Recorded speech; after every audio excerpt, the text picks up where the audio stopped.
ক্ষমতায় গেলে আপনারা টেন্ডারবাজি চাঁদাবাজি এগুলো হবে না। ক্ষমতায় গেলে আপনারা করছেন বলছি না, কেউ করতে পারবে না। অবশ্যই না। দুর্নীতির বিরুদ্ধে আমরা জিরো টলারেন্স। শেখ হাসিনাও বলেছিল। শেখ হাসিনা বলেছে, কিন্তু শেখ হাসিনার কথা কি আপনি বিশ্বাস করতেন? 15 কোটি গাছ লাগাবেন, এটি নিয়েও প্রশ্ন। কোনো বিষয়ই না। 15 কোটি গাছ লাগানো এটা কোনো বিষয়ই না। 10,000 কিলোমিটার খাল খনন এটা কোনো বিষয়ই না। সবার আগে জনগণ তো রাখেননি, সবার আগে বাংলাদেশ। সবার আগে যখন বাংলাদেশ হয় তখন সেটা জনগণকেই বোঝায়। এইটুকু বোঝানোর জন্য কি আমার নতুন করে আবার ক্লাস নিতে হবে নাকি? বাংলাদেশ মানে হচ্ছে বাংলাদেশের জনগণ। সেই জনগণকেই আমরা ধারণ করি, আমাদের চেয়ারম্যান ধারণ করেন। তার স্বজন বলতে কিন্তু বাংলাদেশের জনগণই আছে। আমি এটা কিন্তু একেবারে আস্থার সাথে বলছি। এবং ওনার মা বলেছিলেন যে বাংলাদেশের বাইরে কেউ নেই, কিছুই নেই তাদের বাংলাদেশের বাইরে। উনি হয়তো ধারণ করবেন, লালন করবেন, আপনারা তো আর পার করবেন না। একটু তো অপেক্ষা করতে হবে। 12 তারিখের নির্বাচনের পর কি আল্লাহ রাব্বুল আলামিন ভালো কাজগুলো দেখবার জন্য, না আপনাদের রুদ্রমূর্তি দেখবার জন্য? আপনি নিশ্চিত থাকেন অসাধারণ কাজগুলো আপনি দেখতে পাবেন।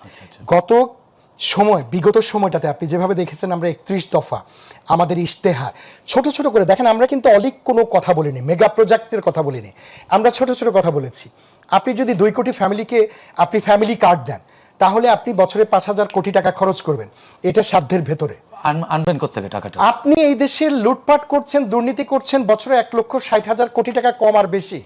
আপনি বিদেশে পাচার করছেন 1 লক্ষ কোটি টাকার বেশি। প্রতিদ্বন্দ্বী যারা আছেন তারা বললে সুযোগ ছিল, তারা আয়ের উৎস বলেছেন যে মুসলিম বিশ্বের। আমি আপনাকে তো বলে দিচ্ছি, আপনার আনারই দরকার নেই তো। আপনি আমার কাছ থেকে শোনেন। আপনি 1,60,000 কোটি টাকার দুর্নীতি করছেন, আপনি 1 লক্ষ কোটি টাকার উপরে পাচার করছেন প্রতি বছর। এই জিনিসটা আপনি সামান্য বন্ধ করে দেন। আপনি যদি ওইটুকু শুধু বন্ধ করতে পারেন, একটা প্রতিশ্রুতিও আপনি অপূর্ণ রাখতে হবে। পারবেন সেটি? অবশ্যই পারবো। আপনাকে আরো একটা কথা বলি, আপনাদের সাহসের শক্তির জোর কোথায়? আমরা তো একটা সাহসী রাজনৈতিক দল। আমাদের চেয়ারম্যান একজন সাহসী মানুষ, এবং সাহসের সাথে তিনি নির্বাচনী প্রচারণা চালাচ্ছেন। উনি জনগণ যে ওনার কাছে আসতে চাচ্ছেন, সেখানটাতে কোনো বাধা দিয়েছেন আপনি দেখেছেন? সিএসএফকে সরিয়ে দিয়ে তিনি সাধারণ মানুষকে কাছে টানছেন। এরকম একজন চেয়ারম্যান পেলে, এরকম একটা দল যদি রাষ্ট্র পরিচালনার দায়িত্বে থাকলে, সেখানে সাহসের অভাব হবে। আর ক্ষমতায় গেলে আপনারা টেন্ডারবাজি চাঁদাবাজি এগুলো হবে না।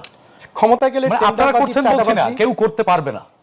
অবশ্যই না। দুর্নীতির বিরুদ্ধে আমরা জিরো টলারেন্স। শেখ হাসিনাও বলেছিল। শেখ হাসিনা বলেছে, কিন্তু শেখ হাসিনার কথা কি আপনি বিশ্বাস করতেন? শেখ হাসিনা যে কর্মকাণ্ডগুলো করছে, কষ্ট হয়তো হতে পারে, এটা হয়তো এই বিশ্বাস ভেঙে দিবেন আপনারা। এই বিশ্বাস ভেঙে চুরমার করে দেব আমরা। লাস্ট একটা কথা বলি, প্রতিশ্রুতি বাস্তবায়নের জন্য অনেক রাজনৈতিক দল কিংবা কোনো গোষ্ঠীও বিভিন্ন বিষয়ে সমালোচনা করে। আপনি সমালোচনা করছেন যে 10,000 কিলোমিটার আমরা খাল খনন করব, সেটা নিয়ে আপনার একটা শঙ্কা আছে যে এটা পারবো কিনা। একটা কথা শুনেন, 8 লক্ষ, আবার 15 কোটি গাছ লাগাবেন, এটি নিয়েও প্রশ্ন। কোনো বিষয়ই না। 15 কোটি গাছ লাগানো এটা কোনো বিষয়ই না। 10,000 কিলোমিটার খাল খনন এটা কোনো বিষয়ই না। বাংলাদেশে আপনাকে অর্থের বিষয়ে একটা কথা বলি, বাংলাদেশে আমাদের প্রতি বছর বাজেট কিন্তু 8 লক্ষ কোটি টাকা কাছাকাছি, তাই না? 7.9। তো এখন আপনি যে ডেভেলপমেন্টের জন্য মেগা প্রজেক্টে খরচ করে আপনি ব্যয় করতেন, সেই জায়গাটাতে আপনি যদি শুধু 1 লক্ষ কোটি টাকাও আপনি সাইডে রাখেন প্রতিশ্রুতি বাস্তবায়নের জন্য, সেটা সম্ভব। সুতরাং এমন কোনো অলিক প্রতিশ্রুতি আমরা দেইনি যেটা বাস্তবায়িত হবে না। শেষ কথাটা এই পর্যায়ে বলি, যে আশাটা আপনি করছেন, ইনশাআল্লাহ আপনাদের এই বিশ্বাসের মর্যাদা আল্লাহ যদি আমাদেরকে সরকার পরিচালনার দায়িত্বটা দেয়, আমরা দেব।